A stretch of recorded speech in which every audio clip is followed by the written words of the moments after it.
అందరికీ స్వాగతం. ఈరోజు మనం మైండ్ఫుల్నెస్ గురించి కొంచెం లోతుగా మాట్లాడుకుందాం. నమస్కారం. మనలో చాలా మందికి ఈ పదం తెలిసే ఉంటుంది కదా. ఆ, ఒత్తిడి తగ్గించుకోవడానికి, కొంచెం ప్రశాంతంగా ఉండటానికి వాడే ఒక టెక్నిక్గా దీన్ని ఎక్కువగా చూస్తుంటాం. అవును. సాధారణంగా అలానే అనుకుంటారు. కానీ ఈరోజు మనం దాన్ని ఆ కోణంలో కాకుండా ఒక శక్తివంతమైన సాధనంగా పరిశీలిద్దాం. వాస్తవికత అసలు స్వరూపాన్ని అర్థం చేసుకోవడానికి ఉపయోగపడే ఒక సూక్ష్మదర్శిని లాంటిదని మనకందిన కొన్ని విశ్లేషణలు చెప్తున్నాయి. ఆ పోలిక చాలా శక్తివంతమైనది. మైండ్ఫుల్నెస్ను ఒక ఎలక్ట్రాన్ మైక్రోస్కోప్ లాగా ఊహించుకోవచ్చు. Electron microscope. అవును. సాధారణ కంటికి కనిపించని పరమాణు ప్రపంచాన్ని మైక్రోస్కోప్ ఎలా చూపిస్తుందో, అలాగే మన సాధారణ ఆలోచనలకు అందని మన ఉనికి యొక్క ప్రాథమిక లక్షణాలను మైండ్ఫుల్నెస్ చూపిస్తుంది. సరిగ్గా అక్కడే నాకు ఆసక్తి మొదలైంది. అయితే ఈ రోజు మన లక్ష్యమిదే. ఈ మైక్రోస్కోప్ కింద మన అనుభవాన్ని పెట్టి చూస్తే అసలు మనకేం కనిపిస్తుంది? హ్మ్, సిద్ధాంతాల గురించి కాకుండా ఆ ప్రత్యక్ష అనుభవంలో ఏం తెలుస్తుంది? దాన్ని విడమరిచి చూద్దాం. తప్పకుండా. ఇక్కడ ముఖ్యమైన విషయం ఒకటుంది. ఈ లక్షణాల గురించి కేవలం మేధోపరంగా ఆలోచించడం కాదు, అవును. మైండ్ఫుల్నెస్ అనే సాధన ద్వారా వాటిని ప్రత్యక్షంగా చూడటం లేదా అనుభూతి చెందడం. ఈ చర్చలో మనం సిద్ధాంతాలను దాటి ఆ ప్రత్యక్ష అనుభవంలోకి వెళ్లే ప్రయత్నం చేద్దాం. సరే, ఈ ఎలక్ట్రాన్ మైక్రోస్కోప్ పోలికతోనే మొదలుపెడదాం. చాలా ఆసక్తికరంగా ఉంది. నా ఉద్దేశంలో నేను రోజూ ఆలోచిస్తూనే ఉంటాను, నా భావాల గురించి, నా జీవితం గురించి. హ్మ్, సహజం. దానికి ఈ మైండ్ఫుల్నెస్ అనే మైక్రోస్కోప్ ద్వారా చూడటానికి మధ్య అసలు తేడా ఏమిటి? మంచి ప్రశ్న. ఇక్కడ ఆసక్తికరమైన విషయమేమిటంటే, మన సాధారణ చైతన్యవంతమైన ఆలోచన స్థూల స్థాయిలో, అంటే పైపైనే పనిచేస్తుంది. స్థూల స్థాయిలో. ఉదాహరణకు, మీకు కోపం వచ్చిందనుకోండి, మీరు వెంటనే దానికి నా కోపం అనే ఒక లేబుల్ వేసి దాన్ని ఒకే ఒక్క గట్టి వస్తువులా చూస్తారు. నాకు కోపం వచ్చింది, నేను కోపంగా ఉన్నాను అని అనుకుంటారు. అవును, సహజంగా జరిగేదదే. ఆ క్షణంలో అంతకు మించి ఆలోచించాం. కాని మైండ్ఫుల్నెస్ పరమాణు స్థాయిలో పనిచేస్తుంది. అంటే అది నా కోపం అనే లేబుల్ అంటించడానికి ముందే ఆ అనుభవం వెనుక ఉన్న ప్రక్రియను గమనిస్తుంది. ప్రక్రియను గమనిస్తుందా? అంటే అంటే శరీరంలో వేడి పుట్టడం, గుండె వేగంగా కుట్టుకోవడం, దవడలు బిగుసుకుపోవడం, మనసులో కొన్ని పరుషమైన ఆలోచనలు మెదలడం, ఇలా క్షణక్షణానికి మారుతున్న ఎన్నో చిన్న చిన్న అనుభవాల ప్రవాహాన్ని అది చూస్తుంది. ఓ, అర్థమైంది. అంటే ఒకే పెద్ద కోపమనే రాయిలా కాకుండా ఎన్నో చిన్న చిన్న ఇసుక రేణువుల ప్రవాహంలా చూస్తుందన్నమాట. ఖచ్చితంగా. ఆ పోలిక అద్భుతం. ఆ ఇసుక రేణువులను చూసేదే మైండ్ఫుల్నెస్. అది ఆలోచన కాదు, ప్రత్యక్షమైన నిష్పాక్షికమైన గమనిక. నిష్పాక్షికమైన. అవును. మన ఇష్టాలు అయిష్టాలు అభిప్రాయాలనే రంగుటద్దాలు లేకుండా వాస్తవికతను ఉన్నది ఉన్నట్లుగా చూసే ప్రయత్నం. అందుకే దాన్ని మైక్రోస్కోప్ అన్నారు. అది మన అనుభవాలను వక్రీకరించకుండా వాటి అసలు నిర్మాణాన్ని చూపిస్తుంది. సరే, ఈ మైక్రోస్కోప్ ద్వారా చూస్తే మన ఆలోచనా సరళికి భిన్నంగా వాస్తవికత కనిపిస్తుందన్నారు. నాకు ఆసక్తిగా ఉంది. అలా చూసినప్పుడు మనకు కనిపించే ప్రధానమైన విషయాలేంటి? మన ఉనికికి సంబంధించిన ప్రాథమిక నమూనాలేమైనా కనిపిస్తాయా? తప్పకుండా. శతాబ్దాలుగా ఎందరో భిక్షువులు, సాధకులు ఈ మైక్రోస్కోప్ను ఉపయోగించి చూసినప్పుడు వారికి 3 ప్రాథమిక లక్షణాలు పదే పదే కనిపించాయి. 3 లక్షణాలు. అవును. ఇవి ప్రతి అనుభవంలోనూ, ప్రతి క్షణంలోనూ అంతర్లీనంగా ఉంటాయని వాళ్లు గమనించారు. బౌద్ధతత్వంలో వీటిని తిలక్కణ లేదా అస్తిత్వం యొక్క 3 గుర్తులు అంటారు. అస్తిత్వం యొక్క 3 గుర్తులు. వినడానికి చాలా లోతుగా ఉంది. అవేంటో కొంచెం సులభంగా వివరిస్తారా? ఖచ్చితంగా. అందులో మొదటిది అనిత్య. అనిత్య. ఇది పాలీ పదం. దీనికి సరైన తెలుగు అర్థం అశాశ్వతం లేదా నిరంతర మార్పు. మైండ్ఫుల్నెస్తో గమనిస్తే మన ప్రతి ఆలోచన, ప్రతి భావన, ప్రతి శారీరక సంవేదన, చివరికి మన చుట్టూ ఉన్న వస్తువులు కూడా పుడుతూ కొంతసేపు ఉండి మాయమవుతూ ఉంటాయని స్పష్టంగా కనిపిస్తుంది. ఏదీ స్థిరంగా ఉండదు. ఏదీ ఉండదు. ఆకాశంలో మేఘాలు కదులుతున్నట్లు మన మానసిక ప్రపంచం కూడా ఒక నిరంతర ప్రవాహం. ఇది నిజమే. ఒక మంచి మూడొచ్చినప్పుడు అది ఎప్పటికీ అలాగే ఉండిపోవాలని మనం కోరుకుంటాం, కాని అది జరగదు. జరగదు కదా. కాసేపటికి అది మారిపోతుంది. అలాగే చెడు మూడు కూడా ఎప్పటికీ ఉండదు. ఆ విషయం మనం మర్చిపోతుంటాం. సరిగ్గా చెప్పారు. ఇక రెండవ లక్షణం మొదటిదాని నుంచే పుడుతుంది. దాని పేరు దుఃఖం. దుఃఖం అంటే బాధ కదా. దీన్ని సాధారణంగా బాధ అని అనువదిస్తారు. కాని దాని అసలు అర్థం అంతకంటే విస్తృతమైనది.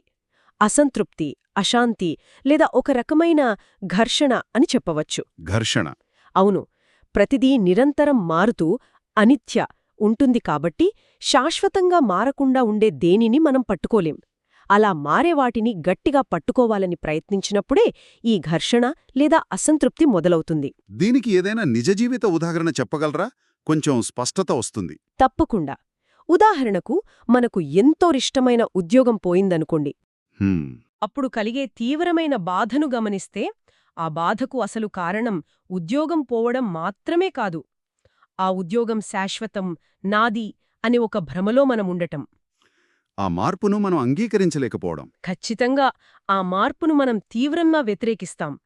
ఇసుకను గట్టిగా పట్టుకోవాలని చూస్తే అది వేళ్ల సందుల నుంచి ఎలా జారిపోతుందో, అలాగే మనం మార్పును ఆపాలని చూసినప్పుడు మనశ్శాంతి కూడా జారిపోతుంది.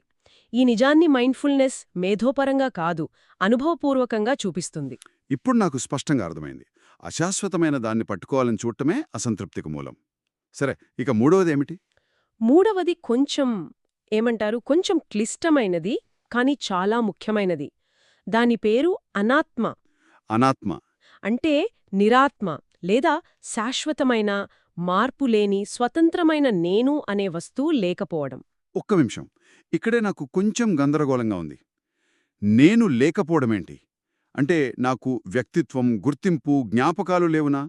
దీని సాధారణ జీవితంలో ఎలా అర్థం చేసుకోవాలి? ఇది కొంచెం భయపెట్టే ఆలోచనలా ఉంది. మంచి ప్రశ్న అడిగారు. చాలా మందికి ఈ సందేహం వస్తుంది. అనాత్మ అంటే మీరు లేరని కాదు. సరే. మీ అనుభవాలు ఉన్నాయి, మీ వ్యక్తిత్వం ఉంది. కాని మనం నేను అని పిలుచుకునేది ఒక స్థిరమైన, ఘనమైన వస్తువు కాదని దీనర్థం. వస్తువు కాదు. కాదు. అది నిరంతరం మారుతున్న శారీరక, మానసిక ప్రక్రియల ప్రవాహం మాత్రమే. మనం కొన్ని అనుభవాలను ఎంచుకుని వాటికి నేను, నాది అని లేబుల్ అంటించి ఒక కల్పిత కేంద్రాన్ని సృష్టిస్తాం. అంటే మనం నేను అని భావించేది ఒక వస్తువు కాదు, ఒక ప్రక్రియ లాంటిదన్నమాట. ఒక నదిగాగా. నదికి మనం గంగాని పేరు పెడతాం, కాని అందులో నీరు నిరంతరం మారుతూ ఉంటుంది. మనం రెండుసార్లు ఒకే నదిలో కాలు పెట్టలేమన్నట్లు. అద్భుతమైన పోలిక. సరిగ్గా అదే. నేను అనేది ఆ ప్రవాహానికి మనం పెట్టుకున్న పేరు మాత్రమే. ఆ నదిలో నిరంతరం ప్రవహించే నీరే మన ఆలోచనలు, భావాలు, సంవేదనలు. అంటే నేను ఒక నౌన్ కాదు, ఒక వర్బ్ లాంటిది. సరిగ్గా చెప్పారు. మైండ్ఫుల్నెస్ ఈ విషయాల గురించి ఆలోచించదు, ఈ ప్రవాహాన్ని నేరుగా చూస్తుంది. ఈ తేడా చాలా ముఖ్యం. ఈ 3 లక్షణాలను తెలుసుకోవడం ఒక ఎత్తైతే, వాటిని అనుభవంలోకి తెచ్చుకోవడం ఎలా? ఇది ఒకదాని తర్వాత ఒకటి నేర్చుకునే పాఠంలా ఉంటుందా? అంటే మొదట అనిత్యం మీద దృష్టి పెట్టి, తర్వాత దుఃఖం మీద, ఆ తర్వాత అనాత్మ మీద, ఇలా దశలవారీగా సాగుతుందా? ఇది కూడా చాలా ముఖ్యమైన ప్రశ్న. కాని దీనికి సమాధానం కాదు. కాదా? కాదు. మైండ్ఫుల్నెస్ అనేది ఒక జాబితా ప్రకారం చేసే పని కాదు. అది ఒకేసారి, తక్షణమే జరిగే ఒక సంపూర్ణమైన వృత్తాకార ప్రక్రియ. ఇది ఒకదాని తరువాత ఒకటి జరిగే స్టెప్స్ కాదు, అన్నీ ఒకేసారి వెలుగులోకొస్తాయి. వృత్తాకార ప్రక్రియ అంటే అది ఎలా పనిచేస్తుంది? కొంచెం వివరిస్తారా? తప్పకుండా. దాన్ని ఇలా వివరించవచ్చు. మీరు ఏదో ఆలోచిస్తూ వర్తమానాన్ని మర్చిపోయారనుకోండి. రోజు జరిగేదే. మొదట ఓ, నా మనసు ఎటో వెళ్ళిపోయింది, నేను మైండ్ఫుల్గా లేను అని గమనిస్తారు. ఆ గమనింపే చైతన్యపు మొదటి మెరుపు. ఓకే. 2. ఆ గమనించడమే మైండ్ఫుల్నెస్. దీన్నే నిష్పాక్షిక గమనిక అనవచ్చు. అంటే అయ్యో, నా మనసెటో వెళ్ళిపోయింది అని మిమ్మల్ని మీరు తిట్టుకోకుండా, జడ్జ్ చేయకుండా. అవును, కేవలం మనసు వర్తమానంలో లేదు అనే నిజాన్ని ఒక సాక్షిగా గమనించడం. సరే. 3.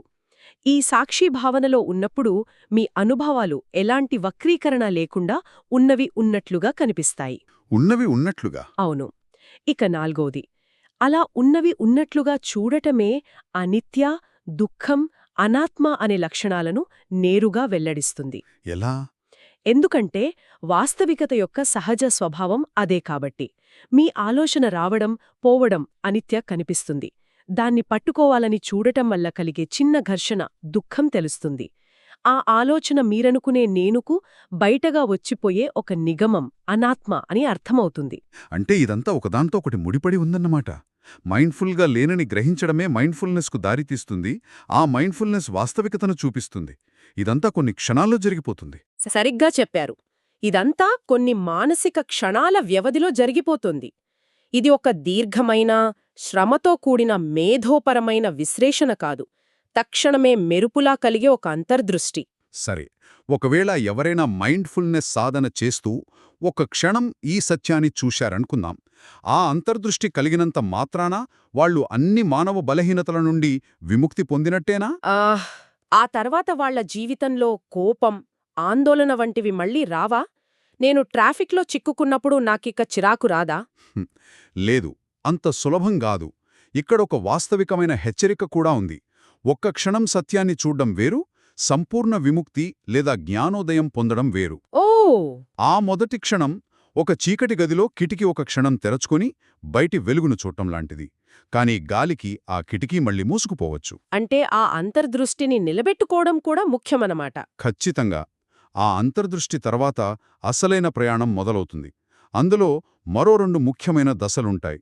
మొదటిది సమగ్రపరచడం లేదా ఇంటిగ్రేషన్. ఇంటిగ్రేషన్ అంటే ఆ మైక్రోస్కోప్ కింద చూసిన సూక్ష్మ స్థాయి అంతర్దృష్టులను మన రోజువారీ జీవితంలోకి తీసుకోవచ్చి వాటిని అన్వయించుకోవడం.